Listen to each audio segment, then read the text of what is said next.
Ever wonder what it's like to be your favorite bird? Like, what does the bluebird think about as it's flying from tree branch to tree branch? Or maybe the chickadee, like, what does the chickadee's feet feel like when it's grabbing a branch or when it has a seed in its bill? Or what kind of sounds does the mockingbird get curious about? Today, during the mindful bird sit, we're going to put ourselves into the feathers, per se, of the birds around us and explore what a day in their life might look like. Hey friend, welcome to the Mindful Bird Sit. If you're new here, I'm Kristi, and I help people connect deeply with birds and nature while elevating their skills, boosting their confidence, and helping them to fall more in love with life. If that's something you'd like to do, please like and subscribe. And also, you can check out any number of my online courses, like Identify Any Bird Anywhere, or the one that's coming up really soon is Learning Birdsong. All right, let's get started. Welcome to the bird sit today. All right, so go ahead and choose your favorite bird, anyone that you want, or a bird that you're going to be able to witness and observe today while we're sitting. And so let's start. We'll just begin today by grounding ourselves and connecting to our place. So find your spot to sit and go ahead and feel your feet on the earth today. We'll start with our feet, noticing the sensation of the connection there between your feet and the face of the earth. So even if you have a deck or a floor that you're actually touching, I want you just to imagine the soles of your feet actually extending a bit further down and touching the earth beneath you. Just gonna do this here. My neighbor's dogs are outside right now.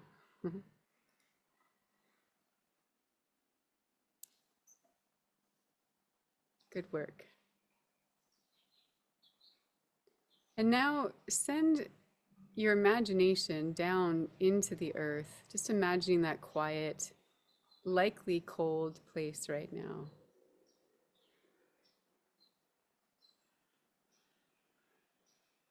You can close your eyes if you want to. And just feel into the space beneath your feet. Noticing if anything is moving down there, what it might sound like, what it might feel like to be down there right now. Noticing if there's any roots that are around you. Maybe there's some insects that are cocooned up for the winter time. Maybe even some locusts that are hanging out there for 17 years.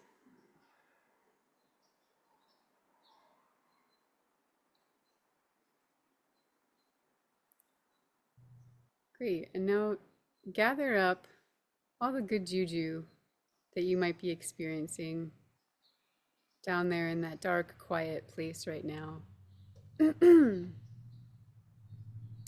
bring that back up through your feet. So touching first the soles of your feet,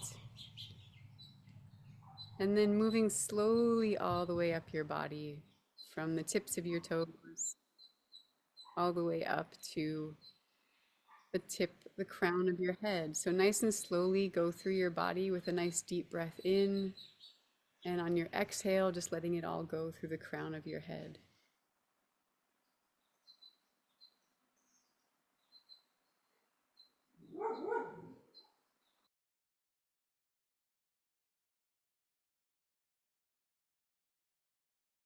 Good work, and do that a couple of times. Take a few deep breaths in and let it go through the crown of your head.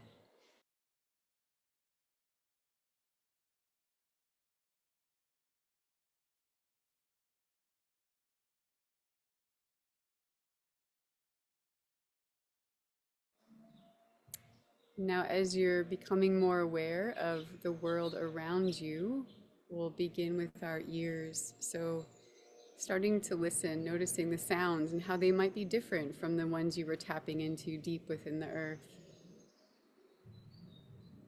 Just noticing who's present right now, both human and non-human.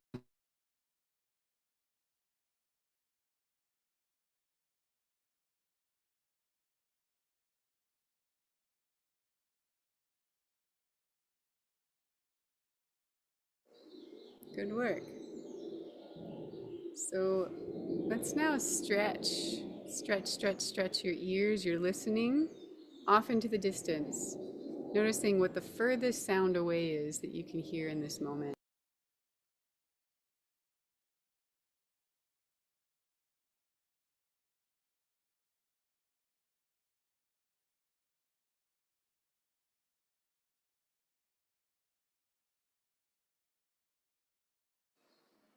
Great. Can you stretch a little bit further, maybe in a different direction?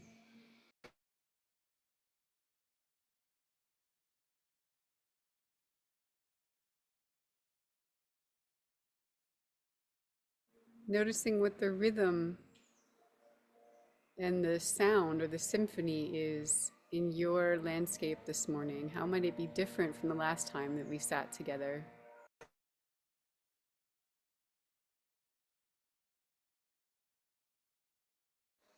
Are there any new voices on the landscape, or maybe some that have quieted? I know some of you, it was very windy last time. Maybe the wind's not quite such a presence this time. So just noticing how it's different, how today is unique through sound.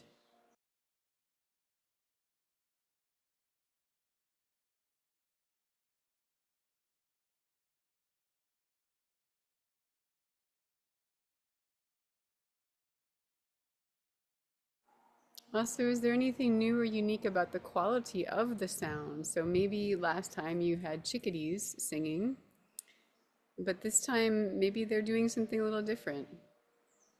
So just notice if there's anything different about the voices on your landscape.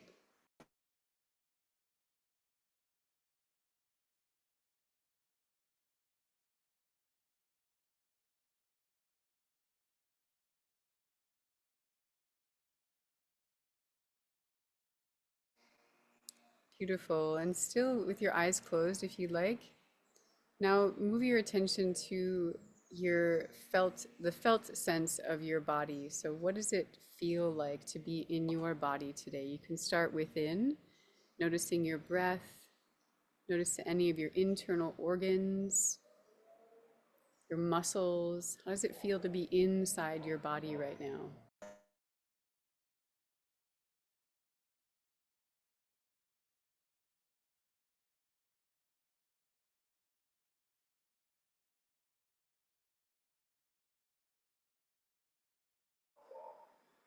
Great. And now move to the outside of your skin, feeling any sensations that you might experience on the outside of your skin, like wind, air, could be the sun or the lack thereof.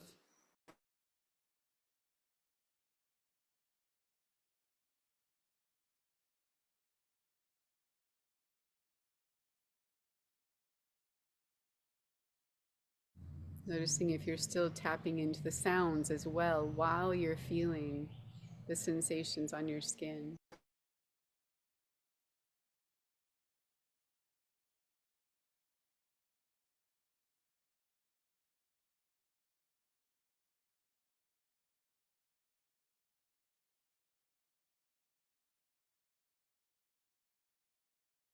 And then take a nice deep breath in with the intention of smelling the air this morning and just tracking it, noticing how it might be different from the last time that you smelled the air.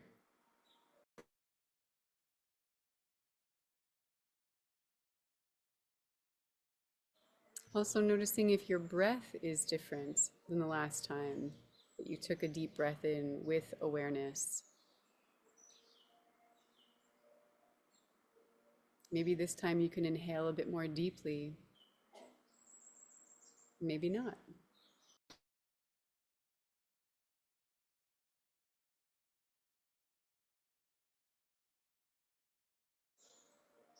Beautiful.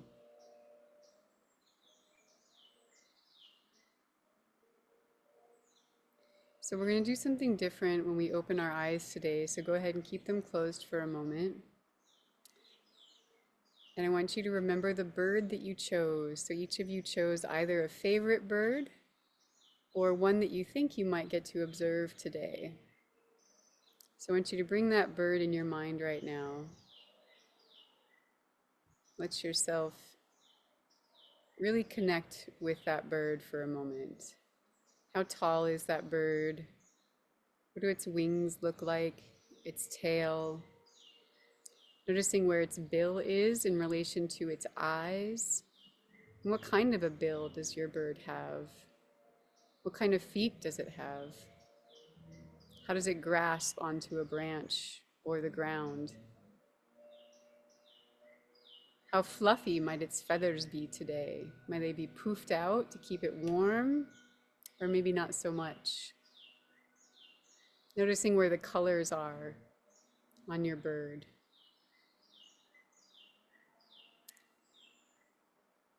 And then as you open your eyes, I want you to do so with the eyes of that bird. So we're going to embody your bird today. We're going to let ourselves play with what it would be like to be this bird.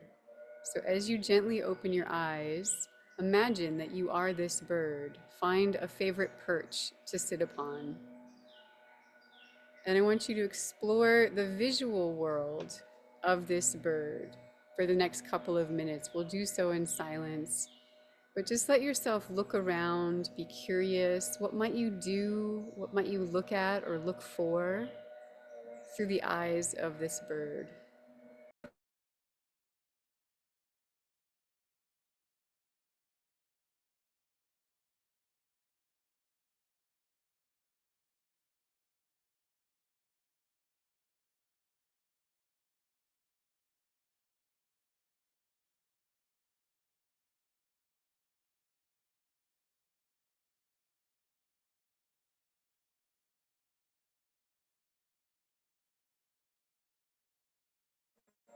Notice where your attention is being drawn to. Are you more curious about what's up higher in the trees? Maybe on the ground? Noticing who's around you and if you're pleased with their presence or maybe not so much.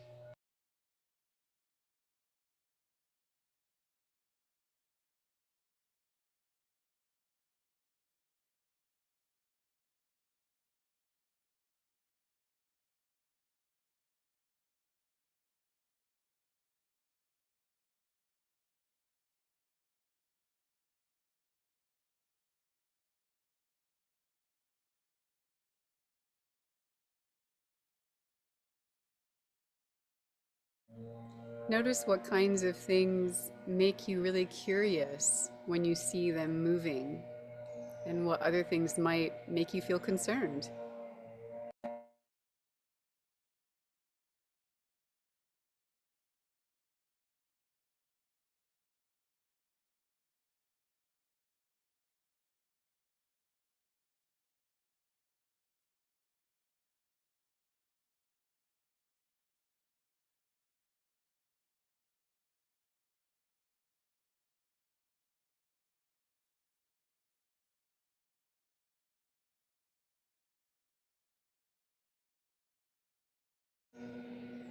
And then still keep your eyes open and look around at the world around you. But now I want you to feel into your body, noticing what it feels like to have your little feet or your big feet. Maybe you have talons, maybe you're a hawk, or maybe you're a small songbird.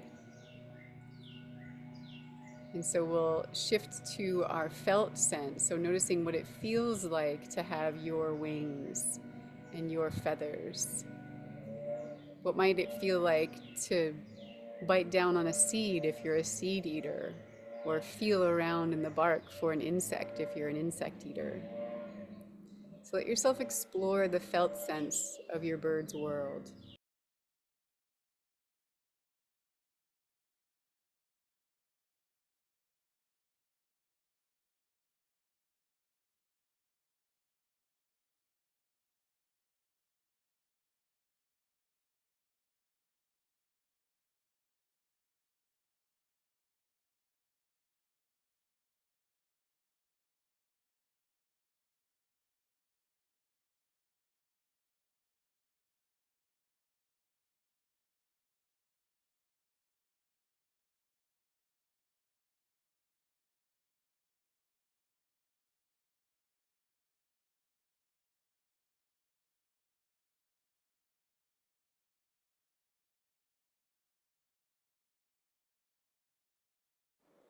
Notice if there's anyone around you right now that you appreciate their presence.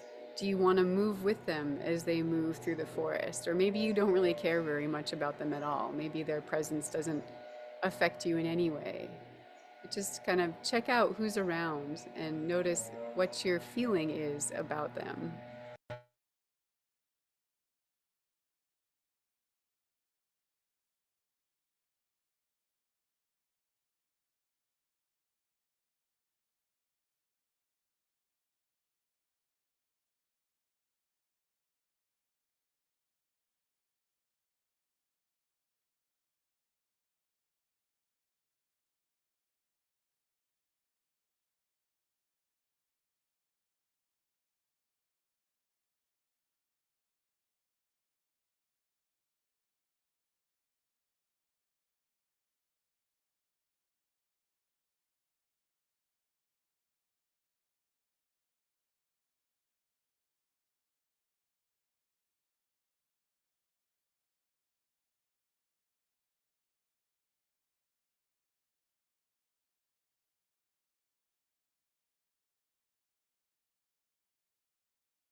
Good work. And now we're going to add the layer of sound to our experience. So, exploring the sound world, the world of sound, and just noticing, are there any sounds that are piquing your curiosity? Maybe there's some that are troubling you or annoying you. And how do you respond when you hear those sounds?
You can let yourself go a little bit deeper and see what it might be like to fly. What would it feel like as your bird to take flight right now?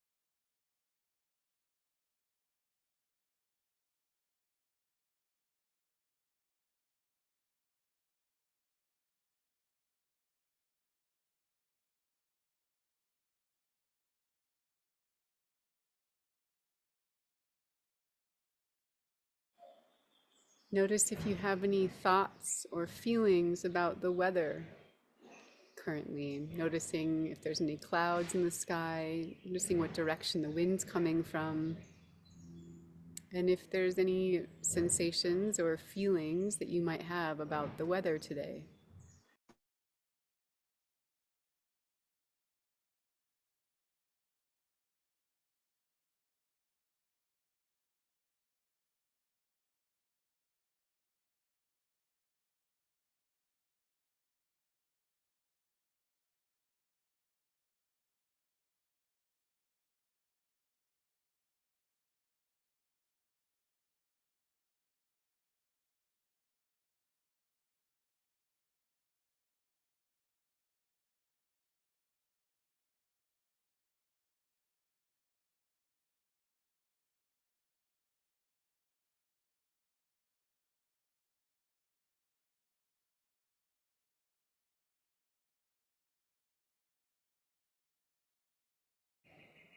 Now, as you did with your human nose a little while ago, now with your olfactory senses as a bird, are there any scents that you're picking up on? Any smell in the land around you that piques your curiosity?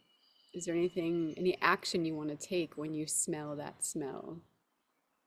Or maybe nothing, maybe it's no consequence to you.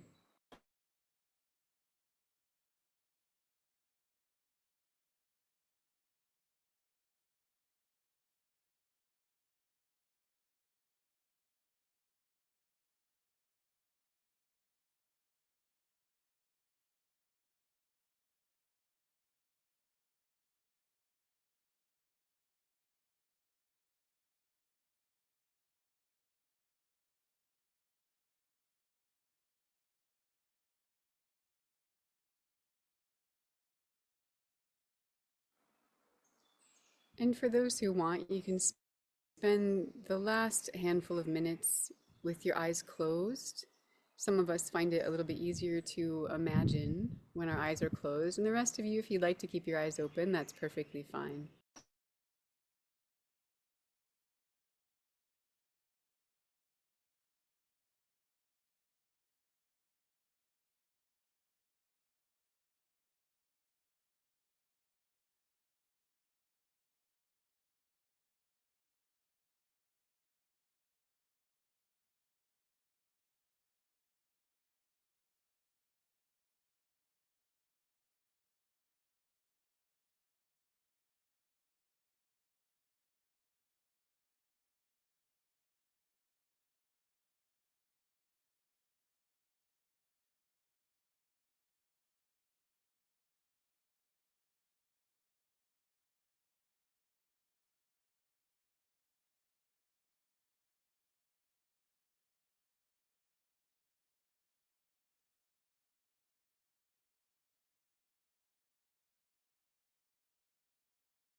And now, in this last minute or so, just notice if there's any experience that you'd like to have as your bird, something that you haven't explored or experienced yet as them. What are you most curious about in their experience?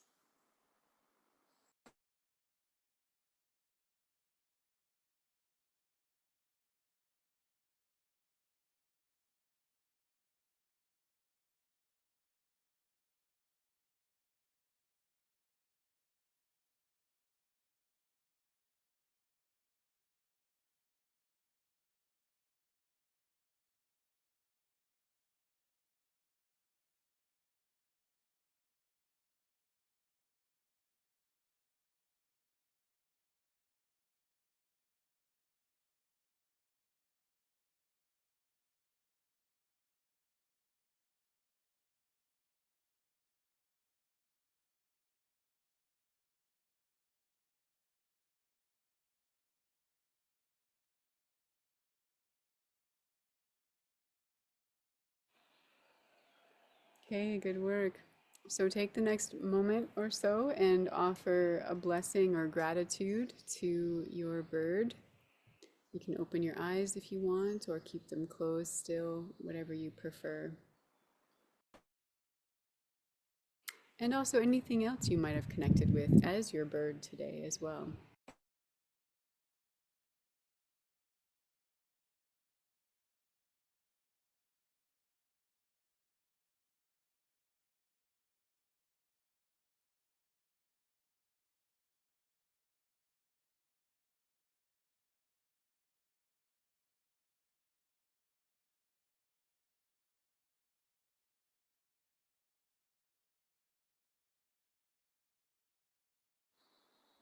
All right, good work, everybody. So, for those who have to head out, thank you for coming and playing and being a bird today, experiencing the world through someone else's eyes and body and feet. And for those who want to stay and connect and share your experience, please stay along. And who would like to begin and share their experience from the morning? I can, oh yeah, let's see. Gabriella, are you trying to turn yourself? Oh, let me click the button for you. Can you see it now? Got it. Okay. Wow, this was just so awesome. Um, I'm writing a children's book about dream animals. So I'm quite used to putting myself in the place of the animal and kind of looking out from that perspective. Um, but today I picked a dove, and not because it's my favorite animal, but it's because it's the first one I saw this morning. And it's not a mourning dove, it's a gray dove. I don't know what kind. And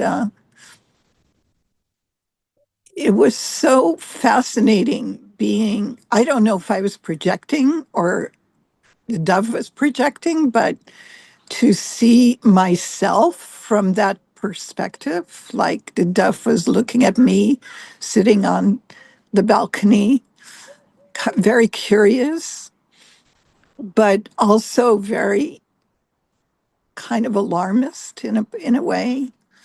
And before we started working with the one bird, there was kind of a real intensity in the sound of the birds around me. And I just got that that's kind of how we're all feeling right now. And there was kind of an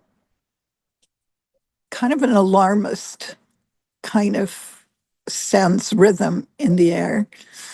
And so at one point, my dove, me as the dove, heard my cat and flew away, just kind of. And then I got into the flying and how powerful that feels to be able to fly and go up and down and away from danger, and wishing I could do that in my body. And I got this real sense of as above, so below kind of sense. Um, and then at one point, the dove kept coming back to the wire where under which I'm sitting. And I was noticing all the other doves around in the distance and realizing that I wasn't alone. My tribe was out there, which gave me a lot more confidence again. Yeah, it was very profound. Wow. Thank you for this. Yeah. Of course. Thank you for sharing. Yeah, what a beautiful experience to choose the dove. And I love how you chose it too, that you just sort of let the one that revealed itself to you first be the one to draw you, in and just get curious about her or his experience. Yeah. Thank you. It's really a beginning of spring kind of day here in Southern California. And I could really feel that through the dove's body. That Mhm. was just very,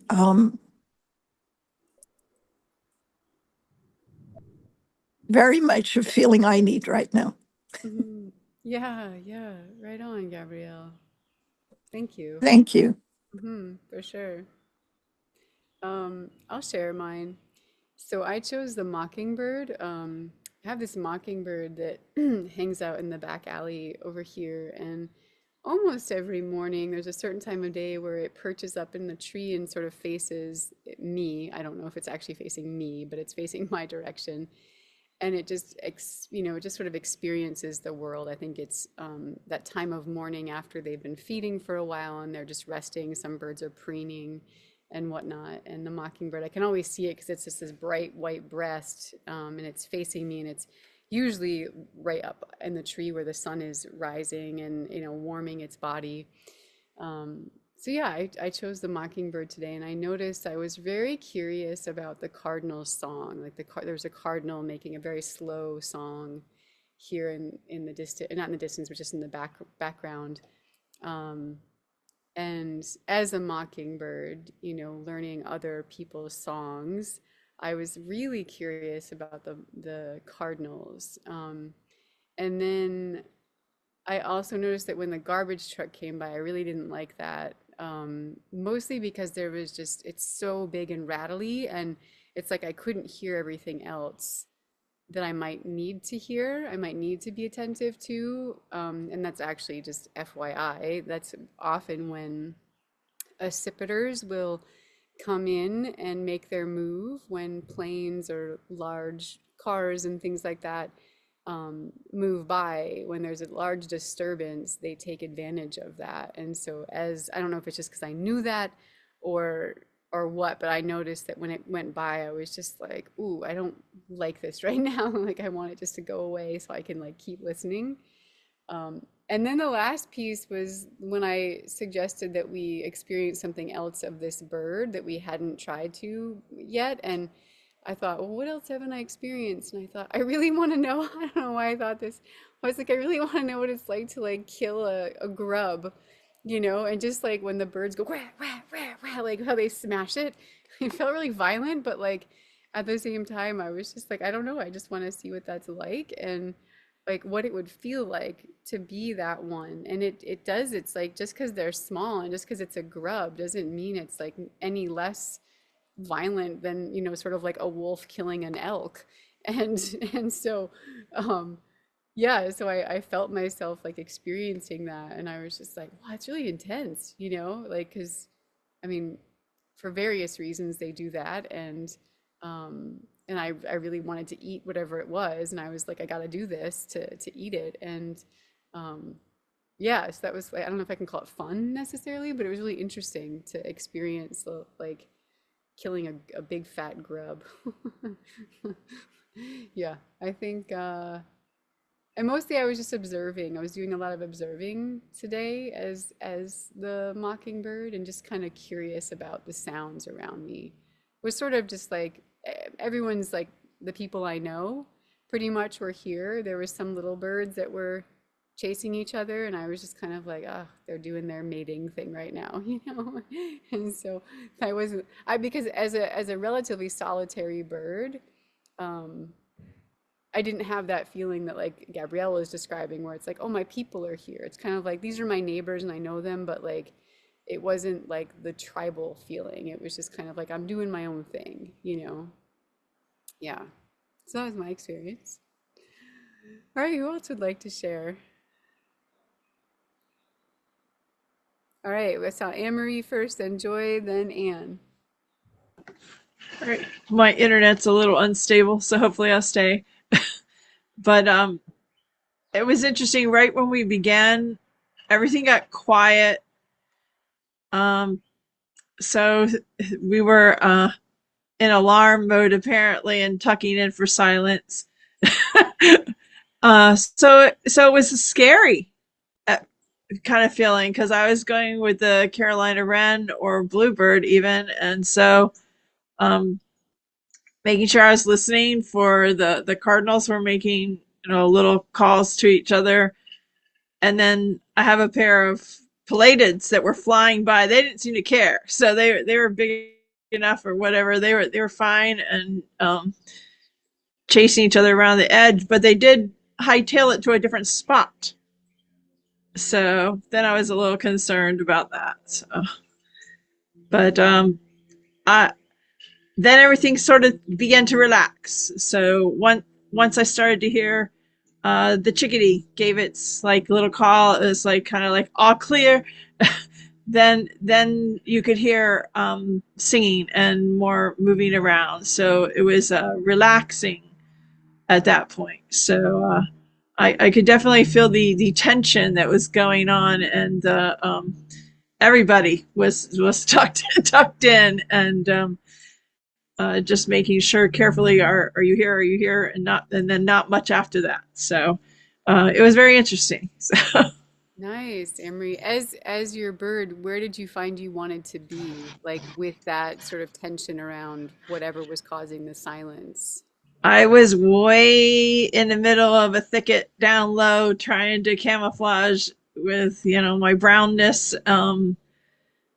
As a bluebird, I because I was trying to choose either one. I was like, well, I'm bright blue, so I need to get in something that's gonna really hide me a little bit more too. So uh, not up on the perch singing, tucked in, definitely tucked in.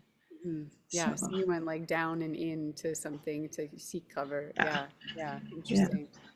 Sweet. Nice job. Nice job, Emery. All right, Joy. No actual birds here today, but I'm a raven this morning and enjoying the snowstorm that's going on around me. And up in the top of the tree there, and looking around and hoping, calling for my friends that I hope are going to come because it's so windy. And I would really just love to be able to fly with my friends and do all that tumbling that they do, and just really just enjoy being out here in this today. It's not that cold, so it should be very. We should have a lot of fun with that. Not sure what I should actually be doing. On Saturday, I did see one of my friends carrying a twig, but I don't think today is a good day at all for trying to do anything with my nest. So we'll let that go for now. I just really would like to think that I can appreciate the beauty of the snow that's around me. I don't know if as a raven, I would notice that, but it is so gorgeous with all the snow that's just sitting on the tree branches right now until the wind comes and blows some of it off. But I would like to think that as a raven, I could appreciate that. So that's my story for this morning. Oh, beautiful, Joy. Yeah. I wonder as a raven, I know they're so playful and curious. I wonder if they have that experience of beauty, of appreciating the beauty of something. Hmm. It's really great questions. Yeah. What a beautiful bird to choose, too. All right, Anne, you're up. Well, I'm a red-tailed hawk, and I'm fortunate enough. My husband noticed that back I can see the woods over the old cornfield, and they were back checking the nest this morning. So of course I'm staring the whole time, thinking I'm gonna. But I got to thinking, what are they do? What am I doing right now? I came in to check. Boy, I we need some more sticks, with my talons. And then I'm thinking, oh, well, that'll have to wait. I'm hungry. Oh, I'm so tired of birds. I don't want. And then I'm thinking, I would really love a rabbit right now. You know, I can always go over to the stork feeder and get some birds, but I would really love a rabbit right now. And then you're thinking, well, the snow's melting. That means more animals are out, but they get harder to see. Oh, boy, I'd really love the sun to come out. I want to ride a thermal today, but I'm hungry. And it all came back to, but I'm hungry, and because that's what they're doing right now. They're hungry. They're always hungry. So I hope the real ones find a rabbit today. So, Mm-hmm. but Yeah, right on. it was back to survival, food, shelter, clothing. That's in my thoughts all the time. Where do I want to go hunt this rabbit? Yeah. Yeah. Yeah. That's interesting. This morning when I attempted a run this morning, it didn't last very long. My lungs are still recovering and whatnot. And I stopped at the swamp over here and I saw this red-tailed hawk land in a tree and it was just kind of funny how it landed and it just kept like sort of moving around and I was like almost reminded me of like a juvenile behavior, where like they're not stable, but I knew it wasn't because it's not the time of year. And I just wanted to watch it for a couple minutes and I was like, "Oh, it's trying to like I was like it was feeling the branches to see which one might be like, breakable." And there was some long, I don't know, kind of vines and things like that up there. And then it was like pulling it with its bill um and it was trying to like get it to break off. And I was like, oh, you're trying to look for some nesting material right now. And it tried for a little while and didn't have any success. Then it just kind of like stood around, and I kind of had that experience where I was like, oh, it sort of got either bored or just gave up on the sticks. But then it turned to, I don't know if it was like hunting necessarily in like hunting mode, but it was like, all right, I'm just gonna sit here and like observe for a while, and maybe it was doing just what you felt, which was like, I'm hungry. Like, what can I eat right now? Like, all right, that branch didn't work, so now let's just focus on food and, yeah, yeah. Right on, Ann. Thanks for that. Way to play. Yeah, Julia, please.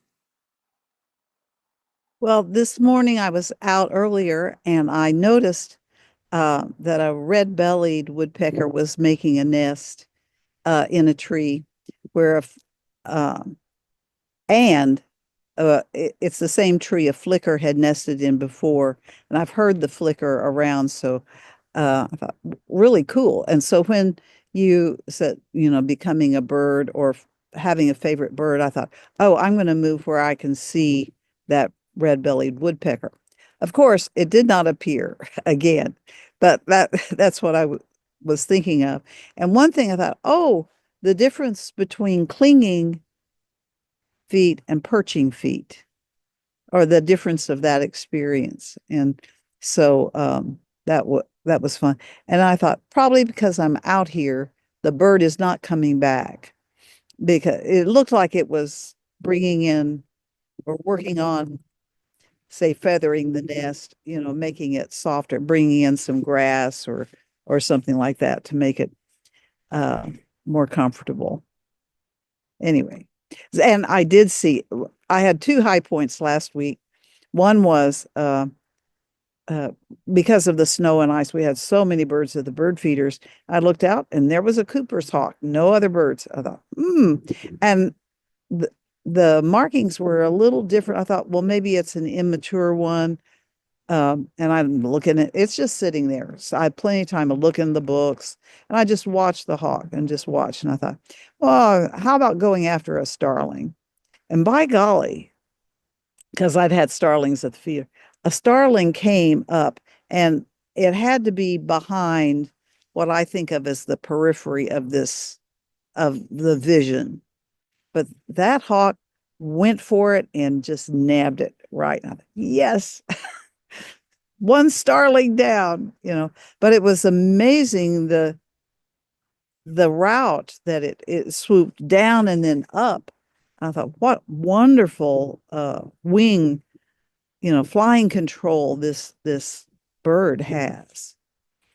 So Ah, wow, Julia, what an incredible sight to see and witness just that moment. You were there right then. yeah, yeah. So I'm Wow. thinking I do hear that this red-bellied woodpecker is on the other side of the house in in a tree there where I hear it, frequently. And I thought that bird is waiting for me to move. Uh-huh. 'Cause yeah, I'm thinking that bird's back there. Who's that sitting in my territory? And I'm being real still, but I thought, okay, my goal, the optimal goal is just disappear into the landscape. Hmm. Hmm. Yeah, yeah. So Yeah. Yeah, and today, with all the sort of thoughts I was provoking in us, it makes it a little, in some ways it's nicer because when you tap into something else's experience, you do get quieter in a way, but also like we had a lot of thoughts in our mind.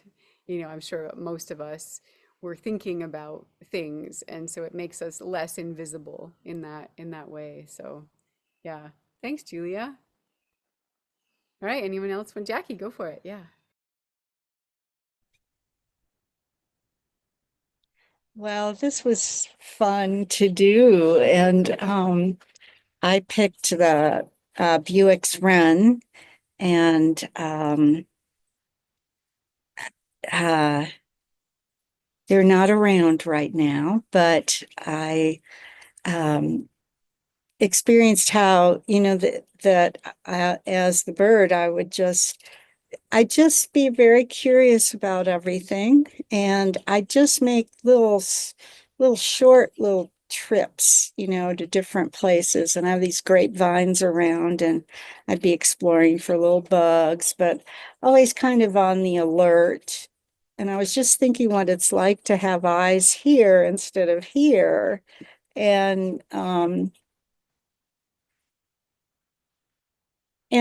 it's sort of like I'm the one who sounds the alarm usually when there's something to watch out for, and flipping my tail and all of that. And it's it's like I'm just not that afraid of things, even though I'm very tiny.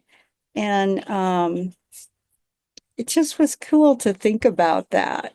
And the, the how much the other birds would listen to me if I was doing that. And I wasn't, it's so interesting. I love hearing everybody's story. They're so cool. Because, with the dove thing, right? They're in a flock. And I hadn't thought, because Gabrielle, you were that bird, that was, of course, what you were drawn to. And as a wren, I'm not in a flock. I don't care. I just sort of like checking out what people are doing and looking around for a nest. And I just had hung up me as a person, not the wren, hung up a nest box. And had an extender put on the opening because last year, the house sparrow got in and knocked out some of the babies. And so I was looking at it and going, I don't know. Can I get in there okay or not? And then I became a human again, going, oh, darn, I just hope this works out. And that we keep trying to help the birds, and we never know, if what we're doing is helping or hurting or whatever. But it's so great to have that perspective. And then I just thought, wouldn't it be nice if we could do that with other people? Just it's that old, walk a mile in my shoes kind of thing, or put yourself in that person's perspective. And I thought of this mystery series where that's what the woman detective does. It's those Maisie Dobbs ones. I don't know if y'all are familiar with that, but she'll put herself like in the physical position of the various people she was, as she was analyzing things, she put herself in that position, physical position, posture, whatever, of the people. And so, you gain so much insight from that. So I just love that I just love all these prompts that just kind of open us up to all these experiences. And it's just so fun to hear what everybody is experiencing. It's so delightful. So Yeah. thank you very much. Yeah, Jackie, sure. I think I totally agree with you. I love hearing everyone's stories, and with yours in particular today, just thinking of that level of, I don't know if it would be responsibility, but how it's a different way of moving in the world when you are one of the ones who is the alarm sounder versus like a woodpecker. The woodpecker generally doesn't really care about stuff until they have to, you know? But like someone like a wren or a song sparrow or a robin, like they're really keyed in a different way to what's happening around them, and they let everybody know what's going on, and sort of that um just it's just a different way to be in the world, than like if you're a predator or if you're a woodpecker or one of the birds that kind of doesn't really care as much. I mean, they all care, but just differently. It's just a little bit different. So interesting that you were tapping into that sort of aspect of being a wren. Yeah. Yeah, for sure. And there was something else that you said toward the end. Oh, yeah, just putting ourselves in other people's perspectives, like humans and animals. And I know when I was doing more tracking years ago, one thing that I would do if I was like tracking a coyote, for instance, and we were walking through a field, I would literally get down on all fours and just like imagine, okay, like if the coyote's like this size, like I'm the human walking through a meadow and the grass is like up to my knees, I can see fine, you know? But imagine being like a four-legged animal that once you get down on all fours, the grass is like up to here. And like, what's that? How are you going to move differently if you really can't see above the grass? Like, you're going to be picking your head up from time to time, maybe jumping up a little bit and maybe using your ears more. Maybe the ears are more attentive because the ears are above the grass. And, but just very, it's like it opens you up to experiencing the world in a way that is just different from our human, you know, bipedal approach to being in the world. And it is lovely. It's lovely to just put ourselves in someone else's feet for a little bit, you know? Yeah. Well, thanks everybody. I think we got just about everyone here today. So it was great to hear all of your stories and your experiences, and keep trying that throughout the week. You know, give yourself like a different bird to tap into and let yourself experience their world for a minute and see what opens up for you, you know? Yeah, yeah, beautiful, beautiful. And enjoy the wintry, mixy, springy, wild weather-ishness that we're having. Yeah, so good to see you all, and we'll see you next week. All right. Thanks, everybody. Talk later.